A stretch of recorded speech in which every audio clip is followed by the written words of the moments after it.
এখন একটা নতুন আলোচনা, নতুন একটা কথা আসতেছে। এই বিদায়ী ফ্যাসিবাদী আর কথা রাগঢাক রেখে বলে লাভ কি, আওয়ামী লীগের কথাই বলতেছি। এখন অনেকে বলতেছে যে নতুন একটা আওয়ামী লীগ, পরিশুদ্ধ একটা আওয়ামী লীগকে বাংলাদেশে রাজনীতিতে আনার দরকার। অনেকে এটা আমরা বিরোধিতা করতেছি বা অনেকেই বিরুদ্ধাচরণ করতেছে। ইনসাফের কথা হলো যে অন্য সকলের যেরকম রাজনীতি করার অধিকার আছে, আওয়ামী লীগ যদি রাজনীতি করতে চায় তার আগে তাদেরকে বাংলাদেশের মানুষের রক্তের দাম চুকাইতে হবে। যতগুলো মানুষের, নিরপরাধ মানুষের রক্ত ঝরিয়েছে, তারা এই সব রক্তপাতের বিচার হোক। যথাযথভাবে বিচার হওয়ার পর এরপরে যদি কিছু আওয়ামী লীগ অবশিষ্ট থাকে তারা রাজনীতি করুক, আমাদের কোনো আপত্তি নেই। তবে আমি যতটুকু দেখেছি 2009 সাল থেকে নিয়ে 2024 সাল পর্যন্ত, মধ্যখানে 2013 সালের শাপলা চত্বর, 2021 সালের ব্রাহ্মণবাড়িয়ার শহীদ শাহাদাতের ঘটনা, এই সকল শাহাদাত এবং এই হত্যাযজ্ঞের সঙ্গে জড়িত মানুষগুলোকে যদি যাচাই বাছাই করে বিচারের কাঠগড়ায় দাঁড় করানো হয়, বাংলাদেশের কোনো একটা ইউনিয়ন ওয়ার্ড পর্যায়ের আওয়ামী লীগের কোনো নেতা অবশিষ্ট থাকবে বলে আমার মনে হয়। 2013 সালের 5ই মে যখন শাপলা চত্বরে রাতের গভীরে নবী প্রেমিক তৌহিদি জনতার বুকের উপর বুলেটের আঘাতে বুলেটের বৃষ্টি বর্ষণ করা হয়, সেই ঘটনার প্রত্যক্ষদর্শী ছিলাম আমরা, তার প্রত্যক্ষ আক্রমণের শিকার ছিলাম আমরা। রাতের বেলায় হত্যাযজ্ঞ তো হয়েছেই, এরপরে সকালে যখন এইরকম মানুষগুলো গুলিবিদ্ধ হয়ে, ক্ষতবিক্ষত হয়ে, রক্তাক্ত হয়ে, এই মানুষ হাজার হাজার লক্ষ মানুষের জনতা যখন এইভাবে শাপলা চত্বর থেকে আমরা বিচ্ছিন্ন হয়ে গেলাম, যে যেদিকে পারলো জীবন নিয়ে পালিয়ে গেল। বহু মানুষ রাস্তায় রাস্তায় দেখেছি আহত অবস্থায়, কাউকে দুজন পাজাকোলা করে নিয়ে যাচ্ছে, কাউকে ভর দিয়ে নিয়ে যাওয়া হচ্ছে। অসংখ্য অগণিত মানুষ এভাবে যে যেদিকে পেরেছে চলেছে। রাজধানী ঢাকার এমন কোন হাসপাতাল অবশিষ্ট ছিল না যে হাসপাতালগুলোতে আহত মানুষগুলো গিয়ে আশ্রয় না নিয়েছে।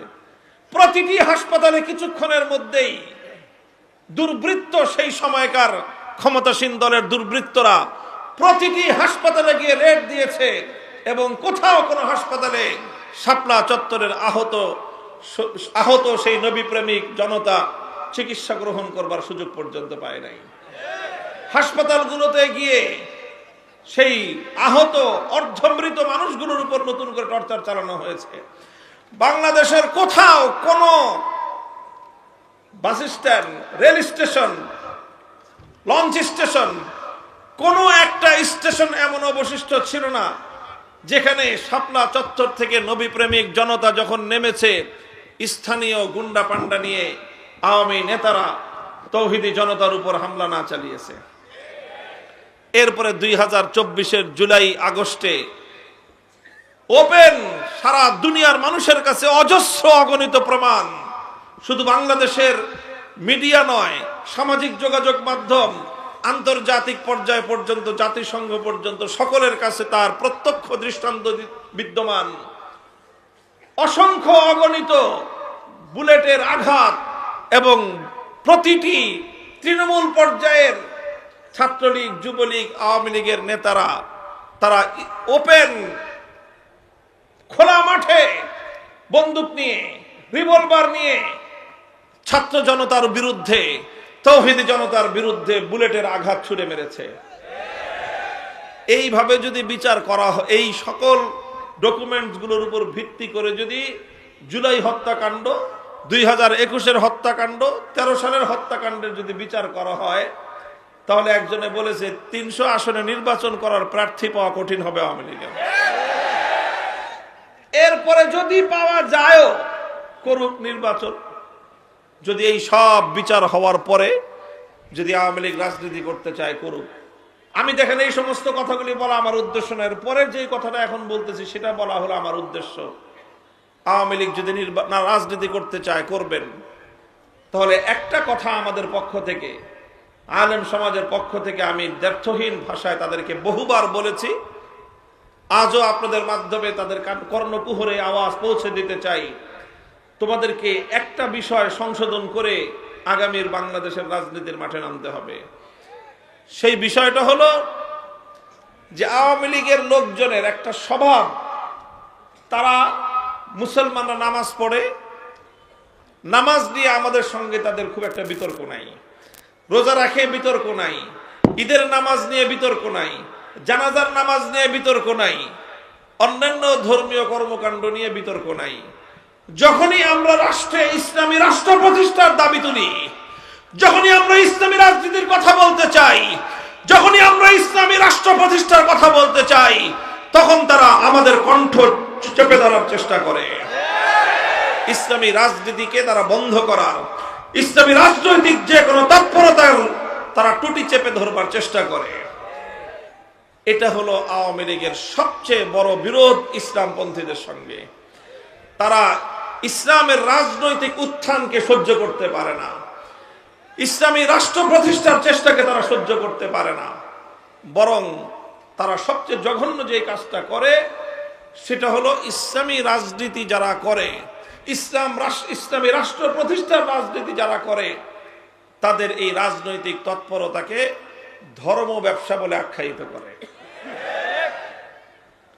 মুহতারাম হাজিরিন, মরহুম আল্লামা দেলাওয়ার হোসেন সাঈদী রহমতুল্লাহ আলাইহি একটা কথা বলতেন, আরে ধর্ম নিয়ে রাজনীতি তো তাদেরটা নয় যারা ধর্মকে প্রতিষ্ঠার জন্য রাজনীতি করে।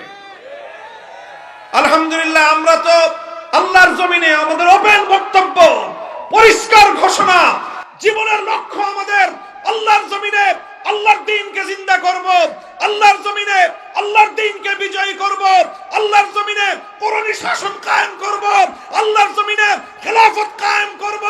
সেজন্য যদি জীবন দিতে হয়, জীবন দেওয়াকে সৌভাগ্য মনে করব, রক্ত দিতে হলে রক্তের গঙ্গা প্রবাহিত করব, সন্তানদেরকে ইতিম করতে হলে সন্তানরা ইতিম হবে, স্ত্রীদেরকে বিধবা করতে হলে তারা বিধবা হবে। জীবনের বিনিময়ে আল্লাহর জমিনে কোরআনের রাজ কায়েম হওয়া, এটাই আমাদের চূড়ান্ত স্বপ্ন।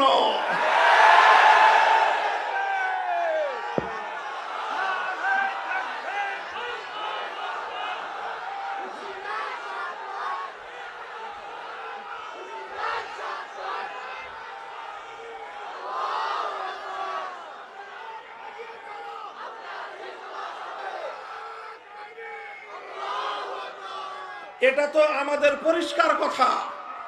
আমরা আমাদের সব কিছুর বিনিময়ে হলেও আল্লাহর জমিন আল্লাহর দ্বীনকে বিজয়ী করতে চাই, কোরআনের রাজ কায়েম করতে চাই, ইসলামী শাসন ব্যবস্থা প্রতিষ্ঠা করতে চাই, আল্লাহর এই জমিনকে আল্লাহর আইন দ্বারা আমরা শাসিত, শাসন এবং পরিচালনা করতে চাই। আল্লাহর পক্ষ থেকে আমাদেরকে যে খেলাফতের মহান জিম্মাদারি দেওয়া হয়েছে, সেই খেলাফতের দায়িত্বে সারা পৃথিবীতে আমরা আল্লাহ পাক রব্বুল আলামিনের খেলাফতের সোনালী শাসন ফিরিয়ে আনতে চাই। আমাদের এই কথার মধ্যে কোনো রাগঢাক নাই, কোনো রাগঢাক নাই, কোনো গোপনীয়তার কিছু নাই। এটা আমাদের ওপেন চ্যালেঞ্জ, আমরা এটাই করতে চাই। কাজেই আমরা কোরআনের জন্য জীবন দিতে প্রস্তুত। আমরা কোরআনকে তেলাওয়াত করি, আমরা আল্লাহর কোরআনকে জানার চেষ্টা করি, কোরআনের জ্ঞান অর্জন করার চেষ্টা করি, কোরআনের আহ্বান মানুষের কর্ণকুহরে পৌঁছে দেওয়ার পয়গাম নিয়ে আমরা দুনিয়াতে ফেরি করি এবং আল্লাহর কোরআনের সমাজ বিনির্মাণ করবার জন্য, কোরআনের রাজ গড়বার জন্য আমরা আমাদের জীবনকে বাজি লাগাই। এটা আমাদের স্বপ্ন, এটা আমাদের সাধনা, এটাই আমাদের জীবন, এটাই আমাদের মরণ। কাজেই এটা আমাদের ব্যবসা না, এটা আমাদের জীবন। আল্লাহর কোরআন কায়েম করার রাজনীতি করা আমাদের ব্যবসা নয়, এটা আমাদের জীবন, এটাই আমাদের সাধনা, এটার জন্যই আমরা বাঁচি, এটার জন্যই আমরা মরতে চেষ্টা করি।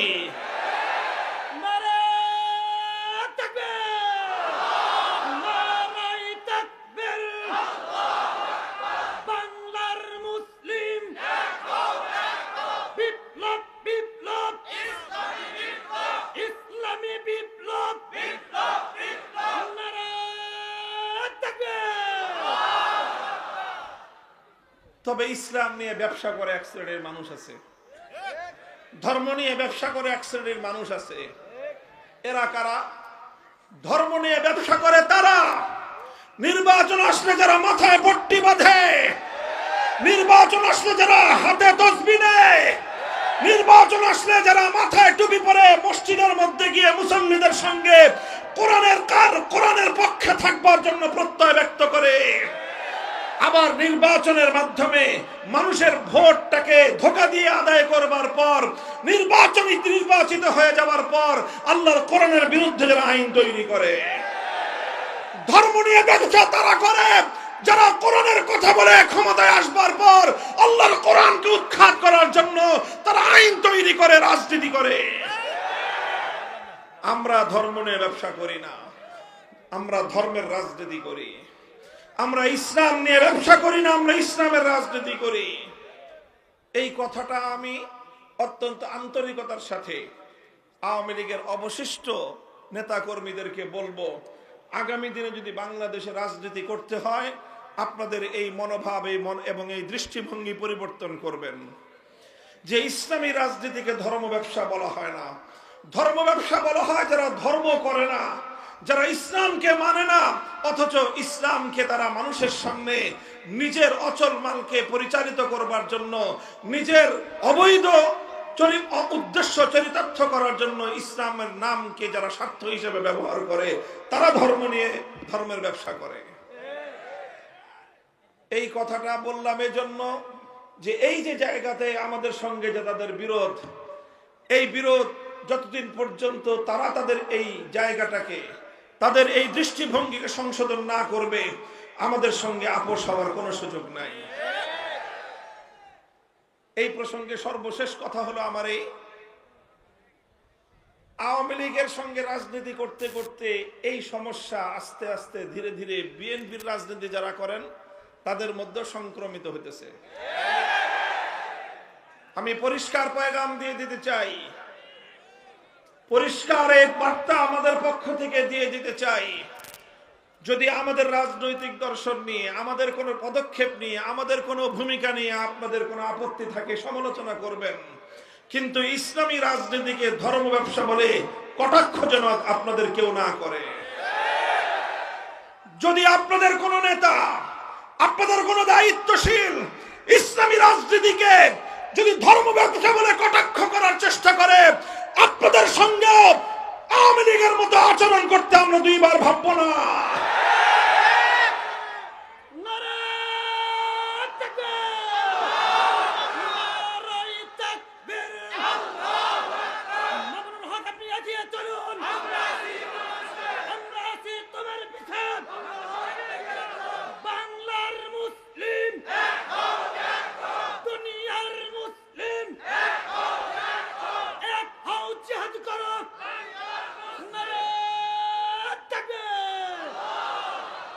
মোহতারাম হাজিরিন, কথাটা পরিষ্কার, সুন্দর পরিষ্কার একটা বার্তা। আমি বাংলাদেশে যারা ইসলাম বিরোধী রাজনীতি যারা করেন অথবা অন ইসলামিক রাজনীতি যারা করেন তাদের প্রতি আমাদের পরিষ্কার বার্তা। এখন মুখে কথা বলছি, সুন্দরভাবে বুঝিয়ে বলছি, যদি আপনি ইসলামের বিরুদ্ধাচরণ করতে চান, গণতান্ত্রিক দেশে ইসলামের বিরুদ্ধাচরণ করতে পারেন। মনে রাখেন, ইসলামের বিরুদ্ধাচরণ করে কেউ ইসলামের এই আল্লাহর প্রজ্বলিত এই আলোক নিভিয়ে দিতে পারবে না। ইসলামের জন্মের প্রথম দিন থেকে ইসলামের বিরুদ্ধাচরণ করা হয়েছে, সকল বিরুদ্ধবাদীরাই একদিন ধ্বংস হয়ে গেছে। ইসলাম তার স্বমহিমায় পৃথিবীতে তার আলো বিকিরণ করেই গিয়েছে। আজও আপনি চাইলে আপনি ইসলামের বিরুদ্ধাচরণ করতে পারেন, কিন্তু ইসলাম প্রতিষ্ঠার রাজনীতিকে ধর্ম ব্যবসা বলে কটাক্ষ করবার চেষ্টা করবেন না। আজ এ কথা শান্ত কণ্ঠে বলছি, মনে রাখবেন, এ দেশে আমরা ধীরে ধীরে আলহামদুলিল্লাহ আল্লাহর কোরআনের প্রতি, ইসলামী অনুশাসনের প্রতি, ইসলামী শাসন ব্যবস্থার প্রতি, খেলাফতের শাসন ব্যবস্থার প্রতি, ইসলামী রাজনীতির প্রতি শুধুমাত্র আলেম সমাজ নয়, শুধুমাত্র মাদ্রাসা মসজিদের জনশক্তি নয়, প্রতিটি বিশ্ববিদ্যালয়ে, প্রতিটি ক্যাম্পাসে, প্রতিটি কলেজে, স্কুলে পর্যন্ত ইনশাআল্লাহ আল কোরআনের সৈনিক তৈরি হতে শুরু করেছে। আমরা ইসলামী রাজনীতির আহ্বান সমাজের প্রতিটি মানুষের কাছে পৌঁছে দিতে চাই। সমালোচনা করতে হয় করবেন, ইসলামী রাজনীতিকে ধর্ম ব্যবসা বলে আখ্যায়িত করবার, ইসলামী রাজনীতিকে ধর্ম ব্যবসা বলে কটাক্ষ করার এই আস্পর্ধা বাংলার মাটিতে বেশি দিন বরদাস্ত করা হবে না। ইসলামী রাজনীতির বিরুদ্ধে কেউ যদি কটাক্ষ করে, সরাসরি ইসলামের অবমাননা। যেমনি ভাবে ইসলামের যে কোনো বিধানকে কটাক্ষ করলে ইসলামের অবমাননা হয়, ইসলামের যে কোনো বিধানকে কটাক্ষ করলে আল্লাহর অবমাননা হয়, ঠিক তদ্রুপ ইসলামী রাজনীতিকে কটাক্ষ করলে আল কোরআনের অবমাননা হয়। ইসলামী রাজনীতিকে কটাক্ষ করলে আল্লাহর অবমাননা হয়, ইসলামী রাজনীতিকে কটাক্ষ করলে ইসলামী শরীয়তের অবমাননা হয়, ইসলামী রাজনীতিকে কটাক্ষ করলে আল্লাহর জমিনে ইসলামী রাজনীতির প্রবর্তক নবী মুহাম্মদ আরবীর কটাক্ষ এবং অবমাননা করা হয়। সাবধান, হুঁশিয়ার, এটা ঈমানের সঙ্গে জড়িত একটা প্রশ্ন। আল্লাহ পাক রব্বুল আলামিন সকলকে বুঝবার তৌফিক দান করেন। আমি কোরআনে কারীমের যে আয়াত তেলাওয়াত করেছিলাম, সেই আয়াতের আলোচনার দিকে যেতেই পারলাম না। দীর্ঘ আলোচনা আমি করব না। কোরআনে কারীমের সূরাতুন নিসার মধ্যে ৬০ নম্বর আমার তেলাওয়াতকৃত আয়াতে আল্লাহ পাক রব্বুল আলামিন একটি প্রশ্ন রেখেছেন। বিস্ময়কর, বিস্ময়াভিভূত হয়ে বিস্ময়ের সঙ্গে আল্লাহ পাক রব্বুল আলামিন আশ্চর্য বোধ করে একটি প্রশ্ন রেখেছেন। আল্লাহ বলেন, আলাম তারা ইলাল্লাযীনা ইয়াজউমুনা আন্নাহুম আমানু বিমা উনজিলা ইলাইকা ওয়া মা উনজিলা মিন ক্বাবলিক ইউরিদুনা আন ইয়াতাহাকামু ইলাত তাগুতি ওয়া ক্বাদ উমিরু আন ইয়াকফুরু বিহি ওয়া ইউরিদুশ শাইতানু আন ইউদিল্লাহুম দালালাম বাঈদা। আল্লাহ বলেন যে তোমরা কি দেখেছো এক শ্রেণীর মানুষ এমন রয়েছে, তোমরা কি লক্ষ্য করো যে কিছু মানুষ এমন রয়েছে, ইয়াজউমুনা আন্নাহুম আমানু, তারা দাবি করে যে তারা নাকি ঈমানদার। তারা কি দাবি করে? কি দাবি করে? তারা নিজেদেরকে ঈমানদার বলে দাবি করে। ইয়াজউমুন অর্থই হলো ইয়াদউন, তারা নিজেদেরকে ঈমানদার বলে দাবি করে। অথচ আল্লাহর কোরআন বলতেছে, অথচ ইউরিদুনা আন ইয়াতাহাকামু ইলাত তাগুত ওয়া ক্বাদ উমিরু আন ইয়াকফুরু বিহি, নিজেদেরকে তারা ঈমানদার বলে দাবি করে, অথচ তারা তাগুতের কাছে বিচার চায়, তারা তাগুতের কাছে ফয়সালা জানতে চায়, তারা তাগুতের সিদ্ধান্ত জানতে চায়। অথচ আল্লাহর পক্ষ থেকে সমস্ত মানব জাতিকে স্পষ্ট বার্তা দিয়ে দেওয়া হয়েছে যে তোমরা তাগুতকে অস্বীকার করো। কোরআনে কারীমের এই আয়াত, সূরাতুন নিসার এই আয়াত স্পষ্ট ভাষায় মানব জাতির কাছে একটা বার্তা তুলে ধরে। সেই বার্তাটা হলো এই, যারা তাগুতকে বিশ্বাস করে, যারা তাগুতের সিদ্ধান্ত মানবার জন্য প্রস্তুত হয়, তারা আর কিছু হলেও হতে পারে, হাজি হতে পারে, গাজী হতে পারে, পাজি হতে পারে, কিন্তু ঈমানদার হতে পারে না। আল্লাহর কোরআনের বার্তা হলো এই যে তুমি তাগুতের কাছে ফয়সালা চাইবা, তাগুতের কাছে সিদ্ধান্ত জানতে চাইবা, তাগুতের বিচার মানবা, আবার নিজেকে ঈমানদারও মনে করবা। এই দুটো কোশ্চেন কেন একত্রিত হতে পারে না। কোরআনে কারীমের বহু আয়াত একইভাবে আল্লাহ পাক রব্বুল আলামিন তাগুতের প্রতি ঈমানদারদেরকে চূড়ান্তভাবে তাগুতকে বর্জন করতে বলা হয়েছে। সূরাতুল বাকারার মধ্যে আল্লাহ পাক রব্বুল আলামিন স্পষ্ট ভাষায় বলেছেন, আল্লাহ পাক রব্বুল আলামিন কোরআনে কারীমের বিভিন্ন জায়গায় তাগুত সম্পর্কে পরিষ্কার বার্তা দিয়েছেন।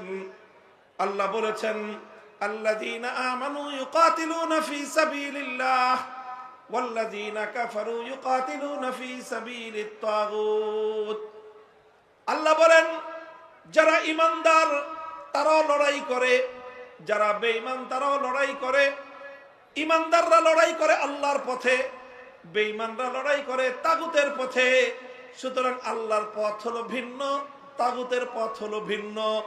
আলো এবং অন্ধকার যেমন একাকার হতে পারে না, আসমান আর জমিন যেমন একত্রিত হতে পারে না, ঠিক তেমনি ভাবে আল্লাহর উপর বিশ্বাস এবং তাগুতের উপর আস্থা বিশ্বাস, এই দুটো কোশ্চেনকালেও একত্রিত হতে পারে না। যদি আপনি আমি ইমানদার হতে চাই, মুমিন হতে চাই, তাহলে পরিষ্কার আল্লাহর কোরআন পরিষ্কার সাফ সাফ আমাদেরকে বলে দিয়েছে যে তোমাদেরকে আল্লাহর উপর ইমানদার হতে হবে, আল্লাহর উপর বিশ্বাসকে অটল এবং অবিচল রাখতে হবে, একই সঙ্গে তাগুতকে তোমার অস্বীকার করতে হবে। তুমি যদি তাগুতকে অস্বীকার করতে না পারো, তাহলে তুমি তোমার ঈমান কোশ্চিনকালেও আল্লাহর নিকট গ্রহণযোগ্য হতে পারে না। প্রশ্ন আসতে পারে তাগুত কাকে বলা হয়? খুব সংক্ষিপ্ত আলোচনার মাধ্যমে আমি আপনাদের সম্মুখে তাগুতের সংক্ষিপ্ত পরিচয় তুলে ধরবো, এটাই আমার আলোচনার সর্বশেষ পয়েন্ট।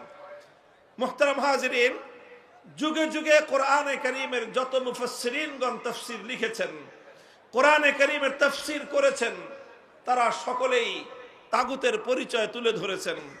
সকল মুফাসসিরিনদের আলোচনাকে যদি একত্রিত করা হয়, তাগুত সম্পর্কে মুফাসসিরিনগণ যেই ব্যাখ্যা, যেই বিশ্লেষণ, তাগুতের যেই ডেফিনিশন এবং তার যে সংজ্ঞা তুলে ধরেছেন, তার সারমর্ম হলো এই: তাগুত কাকে বলা হয়? তাগুত বলা হয় আল্লাহ পাক রব্বুল আলামিনের জন্য যেই স্থান, যেই আসন নির্ধারিত, আল্লাহর জন্য যেই মর্যাদাটা নির্ধারিত, আল্লাহর জন্য নির্ধারিত আসন যদি কোনো গায়রুল্লাহকে দেওয়া হয়, কোনো গায়রুল্লাহকে যদি আল্লাহর জন্য নির্ধারিত আসনে বসানো হয়, সেই গায়রুল্লাহকেই বলা হয় তাগুত। কথা বোঝা গেল? যেমন ছোট্ট একটা দৃষ্টান্ত দেই, আপনার প্রশ্নের জবাব দিয়ে দৃষ্টান্তটা বুঝতে সহজ হবে। বলেন তো, এই মহাবিশ্বের মধ্যে ইবাদতের উপযুক্ত একমাত্র কে? আরো জোরে বলেন, মহাবিশ্বের মধ্যে ইবাদতের উপযুক্ত একমাত্র কে? আল্লাহ। ইবাদতের উপযুক্ত একমাত্র আল্লাহ। এখন এই আল্লাহর জন্য যেই ইবাদত, সেই ইবাদত যদি আল্লাহর জন্য না করে কোন গায়রুল্লাহর জন্য কেউ ইবাদত করে, তাহলে যেই গায়রুল্লাহর জন্য ইবাদত করা হবে সেই গায়রুল্লাহকেই বলা হয় তাগুত। আরো স্পেসিফিক দৃষ্টান্ত বুঝেন, যেরকম কোরআনে কারীমের মধ্যে সে যুগের কথা বলা হয়েছে, সেই যুগে কিছু মানুষ আল্লাহকে বাদ দিয়ে লাত, মানাত, উজ্জা, হুবাল এই সকল দেবদেবতার পূজা করত, এই সকল দেবদেবতার ইবাদত করত। ইবাদতের উপযুক্ত একমাত্র কে? জোরে বলেন, কে? যখনই কোনো মানুষ আল্লাহকে বাদ দিয়ে লাত, মানাত, উজ্জা, হুবাল দেবতার ইবাদত করলো, তখন লাত, মানাত, উজ্জা, হুবাল এই দেবতাগুলোকে আল্লাহর জন্য নির্ধারিত আসনে সমাসীন করা হলো। আল্লাহর জন্য নির্ধারিত আসনে সমাসীন যাকেই করা হয় তাকেই তাগুত বলা হয়। যখন কেউ লাতকে পূজা করে, তখন লাতকে বলা হয় তাগুত। যখন কেউ মানাতকে পূজা করে, মানাতকে বলা হয় তাগুত। যখন কেউ উজ্জা বা হুবালকে পূজা করে, তখন উজ্জা বা হুবালকেই বলা হয় তাগুত। বর্তমান যুগের মানুষ লাত, মানাত, উজ্জা, হুবালের পূজা করে না। আজকের যুগের কিছু মানুষ তারা সরস্বতীর পূজা করে, আজকের যুগের কিছু মানুষ দুর্গার পূজা করে, আজকের যুগের কিছু মানুষ তারা কালীর পূজা করে। আল্লাহকে বাদ দিয়ে বিভিন্ন দেবদেবতার পূজা করে। যখনই কোনো মানুষ আল্লাহকে বাদ দিয়ে কোনো দেবদেবতাকে পূজা করলো, আল্লাহকে বাদ দিয়ে দুর্গার ইবাদত করলো, তখন দুর্গাকে বলা হয় তাগুত। আল্লাহকে বাদ দিয়ে সরস্বতীর ইবাদত করলো, সরস্বতীকে বলা হয় তাগুত। আল্লাহকে বাদ দিয়ে কালীর ইবাদত করলো, কালীকে বলা হয় তাগুত। অর্থাৎ যে আসন একমাত্র আল্লাহর জন্য নির্ধারিত, সেই আসনে যদি কোনো গায়রুল্লাহকে বসানো হয়, সেই গায়রুল্লাহকেই বলা হয় তাগুত। তাগুতের পরিচয় বুঝতে পারলেন? এতক্ষণ পর্যন্ত আমি যেই তাগুতের কথা বললাম, এটা হলো ইবাদতের ক্ষেত্রে তাগুত। ঈমানের জন্য অপরিহার্য জরুরি বিষয় হলো প্রত্যেকটা মুমিনকে প্রত্যেক ব্যক্তিকে একত্ববাদ তথা তাওহীদকে বিশ্বাস করতে হবে। তাওহীদ হলো ঈমানের সবচেয়ে গুরুত্বপূর্ণ বুনিয়াদ। ঈমানের সবচেয়ে গুরুত্বপূর্ণ বুনিয়াদ কি বললাম? বলেন কি? তাওহীদ। তাওহীদ মানে কি? একত্ববাদ। তাওহীদ মানে কি? একত্ববাদ। এই একত্ববাদের একটা অংশ হলো তাওহীদ ফিল ইবাদাহ। ইবাদতের মধ্যে আল্লাহর একত্ববাদকে মানতে হবে। ইবাদতের একমাত্র উপযুক্ত কে? জোরে বলেন, ইবাদতের একমাত্র উপযুক্ত কে? ইবাদতের উপযুক্ত একমাত্র আল্লাহকে বিশ্বাস করা, ইবাদতের উপযুক্ত একমাত্র আল্লাহকে স্বীকার করা, ইবাদতের উপযুক্ত একমাত্র আল্লাহকে মান্য করা, এটাকে বলা হয় তাওহীদ ফিল ইবাদাহ। আল্লাহকে বাদ দিয়ে যখন কোনো গায়রুল্লাহর ইবাদত করা হয়, এটাই হলো শিরক। আর যেই গায়রুল্লাহর ইবাদত করা হলো তাকেই বলা হয় তাগুত। ইবাদতের মধ্যে যেরকম তাওহীদকে বিশ্বাস করতে হয়, ঠিক তাওহীদের আরেকটা গুরুত্বপূর্ণ অংশ হলো তাওহীদ ফিল হাকিমিয়াহ। হাকিমিয়াতের অর্থ হলো এই আসমান এবং জমিন সহ মহাবিশ্বের মধ্যে মাখলুকাতের জন্য, সকল সৃষ্টি জগতের জন্য আইন তৈরি করবার, বিধান তৈরি করবার একমাত্র অধিকার কার? চিৎকার করে বলেন, এই মহাবিশ্বের মধ্যে আইন এবং বিধান তৈরি করবার চূড়ান্ত ক্ষমতা একমাত্র কার? এই মহাবিশ্বের মধ্যে ইবাদতের উপযুক্ত একমাত্র কে? ইবাদতের উপযুক্ত যেমন একমাত্র আল্লাহ, ঠিক তদ্রূপ মহাবিশ্বের মধ্যে আইন এবং বিধান তৈরি করবারও একমাত্র অধিকার কার? একমাত্র অধিকার হলো আল্লাহর। ইবাদতের উপযুক্ত একমাত্র আল্লাহ, এটাকে বলা হয় তাওহীদ ফিল ইবাদাহ, ইবাদতের তাওহীদ। ঠিক তদ্রূপ আইন এবং বিধান তৈরি করবার ক্ষেত্রে চূড়ান্ত ক্ষমতা একমাত্র আল্লাহর, এটাকে বলা হয় তাওহীদ ফিল হাকিমিয়াহ, অর্থাৎ আইন তৈরি করবার, বিধান তৈরি করবার তাওহীদ। এবার আমি আপনাদেরকে জিজ্ঞাসা করি, কোন একজন মানুষ যদি আল্লাহরও ইবাদত করে আবার দুর্গারও পূজা করে, লোকটা ঈমানদার না বেঈমান? একজন মানুষ 24 ঘন্টার মধ্যে 23 ঘন্টা 55 মিনিট আল্লাহর ইবাদত করলো, শুধুমাত্র 5 মিনিটের জন্য কোন গায়রুল্লাহর ইবাদত করলো, কোন দেবতার পূজা করলো, আপনারা বলেন দেখি লোকটা ঈমানদার না বেঈমান? কারণ কি? সে তো 23 ঘন্টা 55 মিনিট অথবা 23 ঘন্টা 59 মিনিট সে একমাত্র আল্লাহর ইবাদত করলো, আর একটা মিনিট শুধুমাত্র আল্লাহকে বাদ দিয়ে কোনো গায়রুল্লাহর ইবাদত করলো। এরপরে কি লোকটা ঈমানদার থাকতে পারে? কেন থাকতে পারবে না? কারণ ঈমানের সঙ্গে কোনো শিরক গ্রহণযোগ্য হতে পারে। মুহতারাম হাজিরিন, কথাটা এই জায়গায় একটু লক্ষ্য করে বুঝুন, একটু মনোযোগ দিয়ে বুঝার চেষ্টা করুন। বড় এক ভয়াবহ বিপদের মধ্যে মুসলিম উম্মাহকে নিমজ্জিত করে দেয়া হয়েছে। ইসলামী রাজনীতি নিয়ে কোনো কথা বলি, রাজনৈতিক বিষয় নিয়ে জন্যই কথা বলি, কারণ রাজনৈতিক কুফরি মতবাদের মাধ্যমে লক্ষ কোটি মুসলমানদের ঈমানকে যেভাবে হরণ করা হচ্ছে, অন্য কোন কার্যকলাপের মাধ্যমে এই পরিমাণ মুসলমানের ঈমান হরণ হয় না। বন্ধুগণ, আমার বাংলাদেশের কোন একজন মুসলমান 1 মিনিটের জন্য, 1 মুহূর্তের জন্য কোন একটা দেবতার পূজা করবে, কোন মুসলমান সেটা দেখে বরদাস্ত করতে পারে না। কারণ প্রত্যেকটা মুসলমান এই কথা জানে যে ইবাদতের একমাত্র উপযুক্ত হলো আল্লাহ। আল্লাহকে বাদ দিয়ে কোন গায়রুল্লাহর যদি পূজা করা হয়, তাহলে 1 মুহূর্তের জন্য কোন গায়রুল্লাহর ইবাদত করলে একজন মানুষ আর কিছু হলেও হতে পারে, ঈমানদার থাকতে পারে না। কিন্তু বড় দুঃখ এবং পরিতাপের বিষয়, ইবাদতের উপযুক্ত যেরকম একমাত্র আল্লাহ, ওই এক আল্লাহকে বাদ দিয়ে গায়রুল্লাহর ইবাদত করলে যেরকম মানুষের ঈমান থাকে না, ঠিক তদ্রূপ মানব জাতির জন্য, বিশ্বের জন্য, গোটা মাখলুকাতের জন্য আইন এবং বিধান তৈরি করবার একমাত্র অধিকার কার? এটাও তো তাওহীদ, এটাও তো আল্লাহর একত্ববাদ। অথচ অসংখ্য অগণিত মানুষ ইসলামের নাম ধারণ করে, অসংখ্য অগণিত মানুষ 5 ওয়াক্ত নামাজ পড়ে, অসংখ্য অগণিত মানুষ বছর বছর হজ করে, প্রতি বছর রোজা রেখে অসংখ্য অগণিত মানুষ মাথায় টুপি পরে মুখে দাড়ি রেখে তারা তাওহীদ ফিল হাকিমিয়্যার বিশ্বাসকে লঙ্ঘন করে আল্লাহর আইনের জায়গায় গায়রুল্লাহর আইনকে সমান মর্যাদা দিয়ে তারা তাদের ঈমানকে ধ্বংস করে বেঈমান আর মুশরিকে পরিণত হচ্ছে। এই বিষয়ে কোনো কথা নাই। এই বিষয়ে কথা বলতে গেলেই আমাদের টুটি চেপে ধরবার চেষ্টা করা হয়। এই বিষয়ে মুসলমানদেরকে সতর্ক করতে গেলেই বলে যে হুজুররা ওয়াজের মাঠে রাজনীতি করবেন না। আমরা তো রাজনীতি করতে চাই নাই, কিন্তু যখন আমরা দেখি রাজনীতির মাধ্যমে সরল প্রাণ মুসলমানদের ঈমান হরণ করা হয়, তখন সেই কুফরি রাজনীতির বিরুদ্ধে কথা বলা আলেমদের ফরজ। সেই কুফরি রাজনীতির বিরুদ্ধে তখন কথা বলা, উম্মতকে সতর্ক করা প্রত্যেকটা ঈমানদার আলেমের দায়িত্ব এবং কর্তব্য হয়ে দাঁড়ায়। মুহতারাম হাজিরিন, এই কথা অনেক লম্বা দীর্ঘ একটা আলোচনার বিষয়। রাত গভীরে এত সূক্ষ্ম বিষয় দীর্ঘ আলোচনা করবার কোনো সুযোগ আমার নাই। আমি শুধু আল্লাহর পয়গম্বরের একটি হাদিসের উদ্ধৃতি দিচ্ছি আপনাদেরকে, বিষয়টা একটু বোঝানোর জন্য।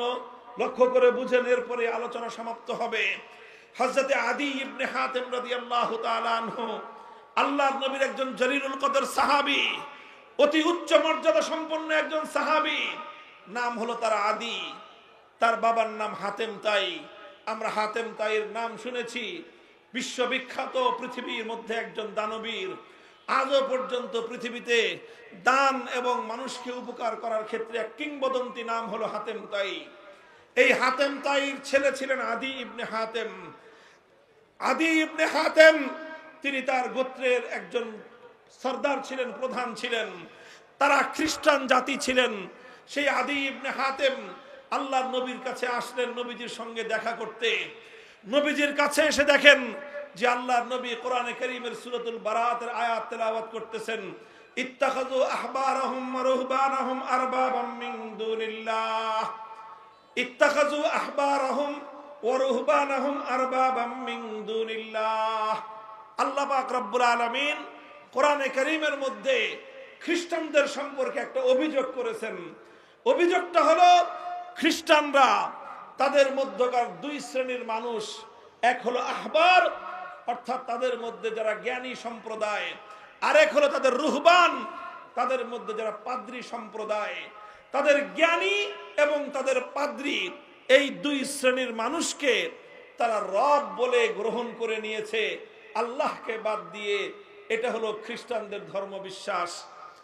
যখন আল্লাহর নবী কোরআনের আয়াত শুনলেন, এই আয়াত তেলাওয়াত করলেন, আদী ইবনে হাতেম আল্লাহর নবীর কাছে প্রশ্ন করলেন যে ইয়া রাসূলুল্লাহ, আপনার কোরআনের মধ্যে, আপনাদের ধর্মগ্রন্থে আমাদের খ্রিস্টানদের সম্পর্কে যে অভিযোগটা করা হয়েছে, সেই অভিযোগটা তো অবাস্তব। আল্লাহর নবী বললেন, কিভাবে অবাস্তব? বললেন, আমরা তো কোনোদিন কোনো খ্রিস্টান, আমাদের কোনো জ্ঞানীকে আমরা রব বলি নাই। আমরা তো কোনোদিন আমাদের কোনো জ্ঞানী ব্যক্তির পূজা বা ইবাদত করি না। আমরা তো কোনোদিন আমাদের মধ্যকার কোনো পাদ্রীর পূজা করি না। আমরা তো কোনোদিন আমাদের কোনো পাদ্রীকে আমাদের রব বলে আমরা ঘোষণা করি নাই। তাহলে আপনি কেন বলছেন যে খ্রিস্টানরা তাদের পাদ্রী এবং তাদের জ্ঞানীদেরকে রব বলে গ্রহণ করে নিয়েছে? এই কথাটা তো খ্রিস্টানদের সম্পর্কে ঠিক নয়। আল্লাহর নবী তখন আদী ইবনে হাতেমকে পাল্টা প্রশ্ন করলেন, হে আদী, তুমি জবাব দাও। হে আদী, তুমি জবাব দাও যে তোমরা আলাস্তুম হাররামতুম মা হাররামুহু ওয়া আহলালতুম মা আহাল্লুহু। তুমি আমাকে একটা জবাব দাও, তোমাদের খ্রিস্টানদের মধ্যে এমন কোন রীতি আছে কিনা যে আল্লাহ পাক রব্বুল আলামিন কোন একটা জিনিসকে বৈধ বলেছেন, অথচ আল্লাহর সেই হালালকৃত বৈধ জিনিসটাকে তোমাদের জ্ঞানী এবং পাদ্রীরা মিলে যদি অবৈধ ঘোষণা করে দেয়, তখন খ্রিস্টান তোমরা সম্প্রদায়, তোমাদের জ্ঞানীদের, তোমাদের সুশীল সমাজ যখন সেটাকে অবৈধ বলল, আল্লাহ বৈধ বলেছেন, হালাল বলেছেন, তোমাদের সুশীলরা যখন সেটাকে হালাল অবৈধ বলে দেয়, তোমরা সেটাকে অবৈধ বলে মেনে নাও। আবার বিপরীতে আল্লাহ যেটাকে অবৈধ করেছেন, আল্লাহ যেটাকে হারাম করেছেন, তোমাদের জ্ঞানী সম্প্রদায়, পাদ্রী সম্প্রদায় মিলে সেটাকে যখন বৈধ বলে দেয়, তখন তোমরা সেটাকে বৈধ বলে মেনে নাও। এমন বিষয় খ্রিস্টানদের মধ্যে আছে কিনা? তখন আদী ইবনে হাতেম বললেন যে হ্যাঁ ইয়া রাসূলুল্লাহ, এই ধরনের বিষয় তো খ্রিস্টানদের মধ্যে আছে। খ্রিস্টানদের মধ্যে এমন অহরহ ঘটনা ঘটে, যখন তাদের আল্লাহ প্রদত্ত কোনো বিধান, আসমানি শরীয়তের কোনো বিধান যখন তাদের পছন্দ হয় না, আল্লাহ যেটাকে বৈধ করলেন এটা তাদের পছন্দ হয় না, তখন তাদের পাদ্রীরা এবং তাদের জ্ঞানীরা মিলে সেটাকে অবৈধ ঘোষণা করে দেয়, আর খ্রিস্টান সম্প্রদায় সেটাকে অবৈধ বলে মেনে নেয়। আবার যখন আল্লাহ যেটাকে অবৈধ করেছেন সেটা তাদের করতে মনে চায়, তখন তাদের জ্ঞানী এবং তাদের পাদ্রী সম্প্রদায় বলে বসে তারা একটা আইন পাশ করে দেয় যে এখন থেকে এটা বৈধ। তখন গোটা খ্রিস্ট সম্প্রদায় সেটাকে বৈধ বলে মেনে নেয়। এই বিষয়টা আছে। আল্লাহ রসুল তখন বললেন, ফাতিলকা ইবাদাতুহুম, হে আদি তুমি মনে রেখো কোনটা মানুষের জন্য বৈধ হবে, কোনটা অবৈধ হবে, কোনটা আইন সম্মত হবে, কোনটা বেআইনি হবে, সেটা নির্ধারণ করবার চূড়ান্ত ক্ষমতা একমাত্র আল্লাহর। দুনিয়ার কোন মানুষ আল্লাহ পাক রব্বুল আলামিনের কোন বৈধকে অবৈধ ঘোষণা করতে পারে না। আল্লাহর কোন অবৈধকে দুনিয়ার কোন মানুষ বৈধ ঘোষণা করতে পারে না। যে মানুষ আল্লাহর বৈধকে অবৈধ বলবে, যে মানুষ আল্লাহর অবৈধকে বৈধ বলবে, সে সরাসরি আল্লাহর সঙ্গে টক্কর দিল, সে আল্লাহর সঙ্গে বিরোধ করলো। এই পৃথিবীতে সে হলো সবচেয়ে বড় তাগুত। মুহতারাম হাজিরিন, বড় দুঃখ এবং পরিতাপের বিষয় হলো এই যে এক মিনিটের জন্য আল্লাহর জায়গায় কোন গায়রুল্লাহর ইবাদত করলে কোন মানুষ ইমানদার থাকতে পারে না। এই কথা সবাই মানে, এই কথা সবাই বিশ্বাস করে। অথচ আজ পাশ্চাত্য রাজনীতি আমাদের সমাজের মধ্যে এমন এক ভয়ঙ্কর রাজনৈতিক দর্শন চাপিয়ে দিয়েছে, যেই রাজনৈতিক দর্শনের মাধ্যমে সমাজের কিছু নির্বাচিত মানুষ কোন একটা সংসদে বসে অথবা কোন একটা মন্ত্রণালয়ে বসে, মন্ত্রী পরিষদের বৈঠকে বসে আল্লাহর কোরআনের অসংখ্য আইনকে তারা পরিবর্তন করে দিচ্ছে, আল্লাহর কোরআনের বিধানকে তারা পরিবর্তন করে দিচ্ছে। আর হাজার হাজার লক্ষ লক্ষ মানুষ টুপি পরে নামাজ পড়ে, অথচ আল্লাহর কোন আইনকে যখন পরিবর্তন করে দেয়া হয় তখন তারা সকলেই সেই মানুষের বানানো আইনকে আল্লাহর আইনের পরিবর্তে তারা মেনে নেয়। ও দোস্ত, পৃথিবীতে এর চেয়ে বড় শিরক আর কিছুই হতে পারে না। মুহতারাম হাজিরিন, আখেরি পয়গাম আপনাদের কাছে এটাই বলতে চাই, পৃথিবীতে মুসলমানদের মধ্যে অভিশাপ ছিল না। 600 বছর পর্যন্ত পৃথিবী মুসলমানরা শাসন করেছে। কোনদিন কোন মুসলিম জাতির মধ্যে এমন চিন্তাও কেউ করে নাই যে আল্লাহর আইনকে পরিবর্তন করে মানুষ কোন আইন তৈরি করতে পারে। সর্বপ্রথম মুসলমানদের মধ্যে অভিশাপ তৈরি হয়েছে। অভিশাপ দেখা দিয়েছে চেঙ্গিস খানদের মাধ্যমে, হালাকু খানদের উত্তরসূরিদের মাধ্যমে।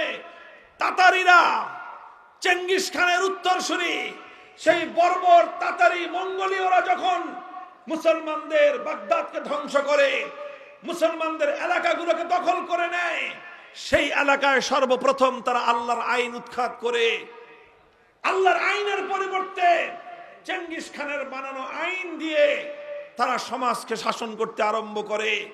সর্বপ্রথম মুসলমানদের উপরে অভিশাপ চাপিয়ে দেয় কারা? মঙ্গোলীয় তাতারিরা। যখন এই অভিশাপ মুসলমানদের উপর চেপে বসে, এই বিপদ যখন মুসলমানদের উপর চেপে বসে, মুসলমানদের আলেম সমাজ, মুসলমানদের নেতৃত্ব লক্ষ লক্ষ মানুষের রক্তের বিনিময়ে, শাহাদাতের বিনিময়ে এই চেঙ্গিসি ফিতনা আল্লাহর আইনের পরিবর্তে মানুষের বানানো আইনকে মোকাবেলা করার জন্য, মুসলিম সমাজ থেকে উৎখাত করার জন্য তারা অবিরাম সংগ্রাম করেছেন। শাইখুল ইসলাম ইবনে তাইমিয়া রাহমাতুল্লাহি আলাইহি, যার নাম আজ উচ্চারণ করা হয় আরবে এবং আজমে, যেই শাইখুল ইসলাম ইবনে তাইমিয়ার নাম উচ্চারণ না করে দুনিয়ার মুসলিম উম্মাহ এক কদম সামনে চলতে পারে না। সেই ইবনে তাইমিয়া রাহমাতুল্লাহি আলাইহি তার জীবদ্দশায় এই তাতারিদের মোকাবেলা করতে গিয়ে জীবনের দীর্ঘ একটা সময় কারারুদ্ধ থেকেছেন। 6 বার তিনি কারারুদ্ধ হয়েছেন। কারাগারের অন্ধকার প্রকোষ্ঠে তার জীবনের গুরুত্বপূর্ণ সময়, অধিকাংশ সময় অতিক্রান্ত হয়েছে। সব জুলুম সহ্য করেছেন, সমস্ত ত্যাগের কুরবানি হাসি মুখে বরণ করে নিয়েছেন, কিন্তু আল্লাহর আইনের পরিবর্তে মানুষের বানানো আইনকে এক মুহূর্তের জন্য মেনে নেন নাই। অনেক ত্যাগের কোরবানির মাধ্যমে এক সময় তাতারিদের পতন হয়, অনেক তাতারিরা মুসলমান হয়ে যায়, বাকিরা উৎখাত হয়ে আবার মুসলমানদের উপর সেই মুসলমানদের উপর থেকে সেই বিপদ দূর হয়ে আবার আল্লাহর আইন এবং আল্লাহর শাসন, আল্লাহর কোরআনের শাসন ফিরে আসে। এইভাবে চলতে চলতে সেই মুসলমানদের সালতানাতে ওসমানিয়ার সময় পর্যন্ত, মুসলমানদের সালতানাতে ওসমানিয়া এবং এই ভারতবর্ষের মোগল সাম্রাজ্য সময় পর্যন্ত আইন চলতো একমাত্র কার? শাসন করত মুসলমান, শাসন করত শাসক, শাসন করত রাজা বাদশাহ, আইন চলতো কার? এভাবেই চলছে মুসলমানরা। যখন 1757 সালে সর্বপ্রথম এই ব্রিটিশ বর্ষ, এটা যখন এই ভারতবর্ষকে ব্রিটিশরা দখল করে, মুসলমানদের রাজত্বকে দখল করে, ব্রিটিশরা যখন তাদের গোলামীর জিঞ্জির দিয়ে জাতিকে বন্দী করে নেয়, তখন তারা সবচেয়ে বড় যেই বিপদটা মুসলমানদের কাঁধের উপর চাপিয়ে দিয়েছিল, তাদের স্বাধীনতা কেড়ে নিয়েছে, দেশ কেড়ে নিয়েছে, সম্পদ কেড়ে নিয়েছে, এটা বড় বিপদ ছিল না। বরং সবচেয়ে বড় বিপদ ছিল ব্রিটিশরা। তারা মুসলমানদের সমাজ থেকে আল্লাহর আইন, আল্লাহর কোরআনের আইন, শরীয়তের আইনকে উৎখাত করে ব্রিটিশ প্রবর্তিত আইন মুসলমানদের উপর চাপিয়ে দেয়। মুহতারাম হাজরিন, 190 বছর পর্যন্ত ব্রিটিশদের মোকাবেলা করা হয়েছে, সংগ্রাম করা হয়েছে, যুদ্ধ করা হয়েছে, জিহাদ করা হয়েছে, ব্রিটিশদেরকে উৎখাত করা হয়েছে। 1947 সালে 190 বছরের সংগ্রামের মধ্য দিয়ে ব্রিটিশদেরকে উৎখাত করা হয়েছিল। ব্রিটিশদের বানানো আইন দিয়ে আবার মুসলমানরা শাসিত হবে এজন্য নয়। ব্রিটিশরা উৎখাত হয়েছে 1947 সাল থেকে আজ 2025 সাল। কত বছর হয়? প্রায় 75 বছর, প্রায় 73 বছর। দীর্ঘ সময় বন্ধুগণ, এই দীর্ঘ একটা সময়, 78 বছর সময় অতিক্রান্ত হয়েছে। মুসলমানরা একটাই আক্ষেপ, যারা কোরআন বুঝেন, যারা হাদিস বুঝেন, ইসলামের ইতিহাস নিয়ে যারা স্টাডি করেন, আমাদের আক্ষেপ একটাই, 78 বছর আগে ব্রিটিশদেরকে আমাদের পূর্বপুরুষরা রক্তের বিনিময়ে, শাহাদাতের বিনিময়ে, অসংখ্য অগণিত মানুষের জীবনের বিনিময়ে যেই ব্রিটিশদেরকে বিতাড়িত করে আমরা আমাদের মাতৃভূমিকে স্বাধীন করেছিলাম, আমাদের মানচিত্র স্বাধীন হয়েছে, পতাকা স্বাধীন হয়েছে, কিন্তু জাতি হিসেবে আজও আমরা স্বাধীন হতে পারি নাই। বলবেন কেন জাতি হিসেবে স্বাধীন হতে পারলাম না? হে আমার জাতি, শুধু পতাকা, স্বাধীন পতাকা উড়লেই জাতি স্বাধীন হয় না, মানচিত্র স্বাধীন হলেই জাতি স্বাধীন হয় না। কিভাবে তুমি তোমাকে স্বাধীন ভাবো? আজও তোমার দেশের আদালত পরিচালিত হয় আল্লাহর কোরআনের আইন অনুযায়ী নয়, ব্রিটিশ প্রবর্তিত আইন অনুযায়ী। তুমি কিভাবে তোমাকে স্বাধীন ভাবো? আজও তোমার দেশের শাসন ব্যবস্থা পরিচালিত হয় আল্লাহ প্রদত্ত শাসন ব্যবস্থা অনুযায়ী নয়, বরং ব্রিটিশ প্রবর্তিত শাসন ব্যবস্থা অনুযায়ী আজও তোমার প্রশাসন চলে। আজও তোমার শিক্ষা ব্যবস্থা আল্লাহর কোরআনী শিক্ষা চলে না, ইসলামী শিক্ষা ব্যবস্থা দিয়ে তোমার দেশ চলে না, বরং ব্রিটিশ প্রবর্তিত শিক্ষা ব্যবস্থা দিয়ে আজও তোমার দেশ হয়। আজও তোমার দেশের অর্থনীতি আল্লাহ প্রদত্ত অর্থ ব্যবস্থা দিয়ে চলে না, আজও তোমার অর্থনীতি ব্রিটিশ প্রবর্তিত সুদ ভিত্তিক অর্থ ব্যবস্থা দিয়ে পরিচালিত হয়। যে দেশের অর্থ ব্যবস্থা ব্রিটিশ প্রবর্তিত, যে দেশের শিক্ষা ব্যবস্থা ব্রিটিশ প্রবর্তিত, যে দেশের শাসন ব্যবস্থা ব্রিটিশ প্রবর্তিত, যে দেশের আইন ব্রিটিশ প্রবর্তিত, তাদের মানচিত্র স্বাধীন হতে পারে, পতাকা স্বাধীন হতে পারে, সে জাতি আজও স্বাধীনতা পায় না।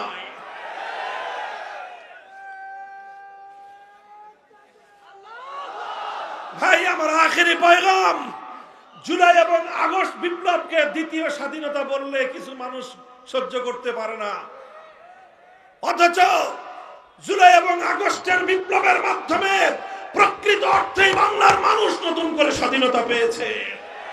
তবে আমি তার সঙ্গে যুক্ত করতে চাই, আমরা একবার 1947 সালে স্বাধীনতা পেয়েছিলাম ব্রিটিশের গোলামীর শেকল থেকে, আর একবার 71 সালে স্বাধীনতা পেয়েছিলাম পশ্চিম পাকিস্তানি স্বৈরাচারী খান পাঠানদের জুলুমের হাত থেকে। আবার 2024 সালে নতুন স্বাধীনতা পেয়েছি যুগের নব্য লেডি ফেরাউনের জুলুম এবং স্বৈরতন্ত্র থেকে। তবে শেষ যেই কথাটা, এই 3 স্বাধীনতার পরেও আজও আমরা পরিপূর্ণ স্বাধীনতা পাই নাই। বলবেন হুজুর তিনটে স্বাধীনতা পাইলাম এরপরে পূর্ণ হয় নাই। আমি বলবো না, আজ আমরা পূর্ণ স্বাধীন হই নাই।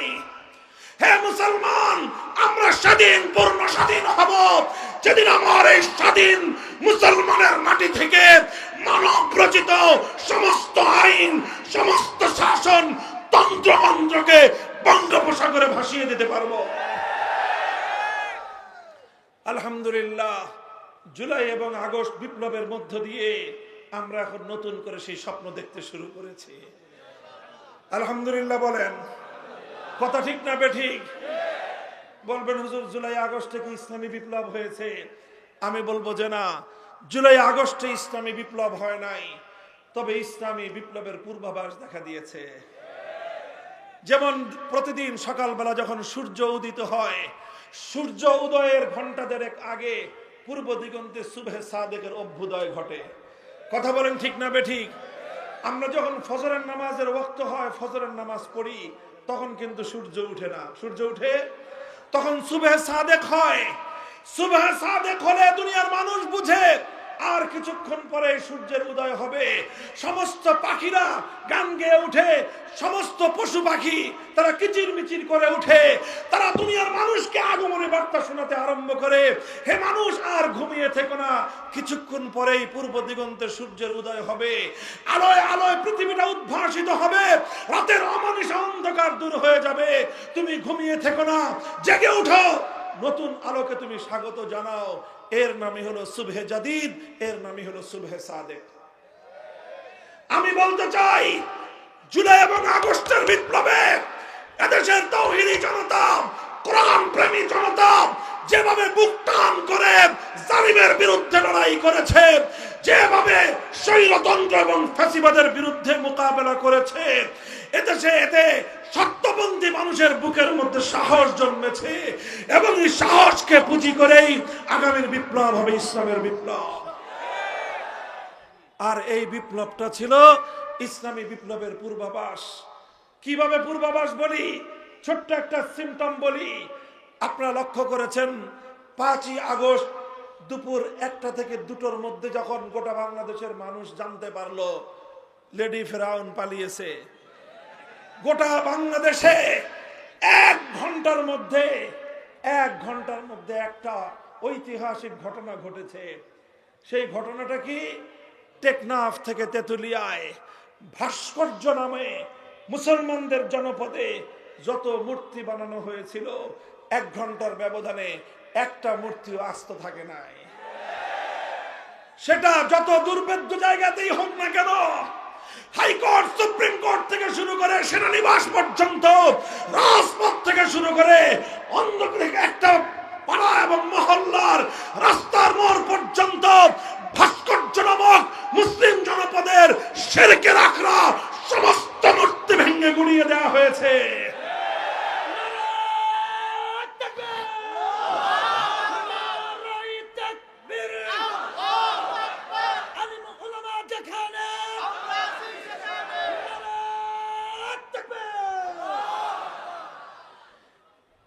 এটা বিপ্লবের সিম্পটম। কারা এই ভাস্কর্যগুলো ভেঙেছিল? বিপ্লবীরা। কথা বলেন ঠিক না বেঠিক? এ থেকে স্পষ্ট একটা বার্তা পাওয়া যায়। এখানে আবার কেউ এটা ভুল বুঝবেন না, আমরা কোন হিন্দুদের মন্দিরের মূর্তি ভাঙি নাই। কথা বলেন ঠিক না বেঠিক? কোন হিন্দুদের, সংখ্যালঘুদের মন্দির, তাদের বাসা বাড়িতে রক্ষিত কোন একটা মূর্তির গায়ে ফুলের টোকাও দেওয়া হয় নাই। আবার মুসলমানদের জনপদে বানানো কোন ভাস্কর্য নামক মূর্তি একটা আস্ত রাখা হয় নাই। এই জায়গাটা থেকে ইসলামের সৌন্দর্য এবং ইসলামের বিধান পরিষ্কার হয়।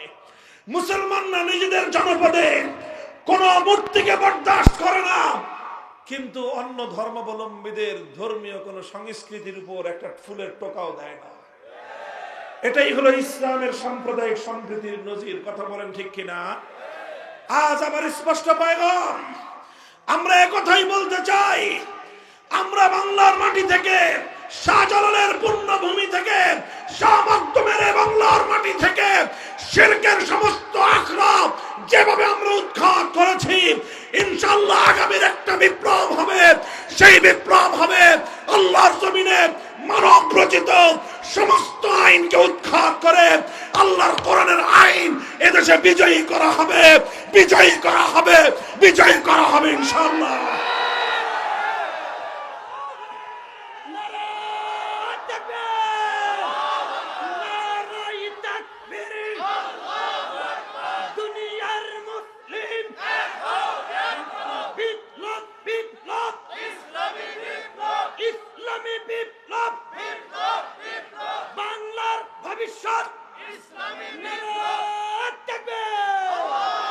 মুহতারাম হাজিরিন, আমরা আপনাদের কাছে এই পয়গাম পৌঁছে দিতে চাই, আপনারা এভাবে মসজিদ ভিত্তিক সমাজ তৈরি করুন। মুসলমানদের মার্কাজ হবে মসজিদ, মুসলমানদের সংস্কৃতি হবে মসজিদ কেন্দ্রিক, মুসলমানদের প্রতিটি কেন্দ্রের মূল কেন্দ্রবিন্দু হবে মসজিদ। মুসলমানদেরকে মসজিদ বিমুখ করে মূর্তিমুখী করবার যে কোনো হিন্দুয়ানি অপতৎপরতা, ভারতীয় সেই সকল ষড়যন্ত্রকে আমাদের এভাবে রুখে দিতে হবে। প্রস্তুত থাকবেন তো ইনশাআল্লাহ? যেভাবে ফ্যাসিবাদকে বাংলার মাটি থেকে উৎখাত করা হয়েছে, যেভাবে ছোট ছোট স্বাধীনতা এনেছি, চূড়ান্ত স্বাধীনতা আনবার জন্য আল্লাহর কোরআনকে আল্লাহর জমিনে চূড়ান্ত ভাবে বাস্তবায়ন করবার জন্য যদি আমাদের রক্ত দিতে হয়, রক্ত দিতে হবে, জীবন দিতে হলে জীবন দিতে হবে, শাহাদাতের নজরানা দিতে হলে শাহাদাতের নজরানা দিতে হবে। 2000 তাজা প্রাণের মাধ্যমে, 2000 তাজা প্রাণের মাধ্যমে যদি আমরা ফ্যাসিবাদকে বিতাড়িত করতে পারি, সেখানে মানব রচিত সমস্ত তন্ত্র মন্ত্রের কবর রচনা করে আল্লাহর কোরআনকে বিজয়ী করবার জন্য যদি 20,000 মানুষের শাহাদাতের নজরানার প্রয়োজন হয়, শহীদি ঈদগাহে মাথায় কাফনের কাপড় বেঁধে কারা কারা প্রস্তুত থাকবা? হাত তুলে খোদার কাছে শপথ করো।